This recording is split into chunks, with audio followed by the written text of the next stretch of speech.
土家里面活动中心原本是土家的集会所，由农家国小的老旧校舍来去做改建，但是因为建物无够坚固，所以严重影响到当地里面咧使用上的安全。区公所伫咧107年来申请中央的前瞻计划，甲原农家区土家里的集会所拆除重建。伫今仔日上午，由市长甲议员做伙来进行甲牌。建设水土保持也好，环境保护也好，拢我真舒适。真感谢各位里长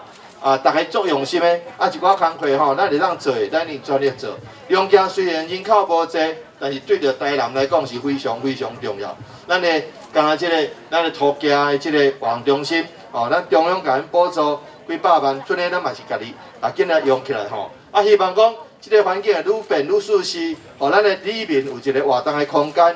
活动中心以更近的结构，伫咧厝顶嘛设置太阳能的光电板，一方面会当落实市府的政策，同时可以当互里面一个舒适佮安全的休闲环境。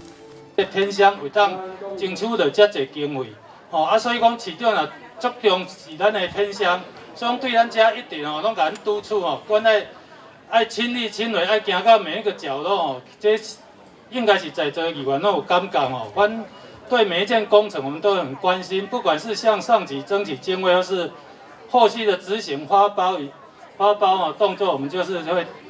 会很快的在处理这一块的事情。那我们这个是要感谢我们市政府的帮忙。利用农家区当地自然环境特色，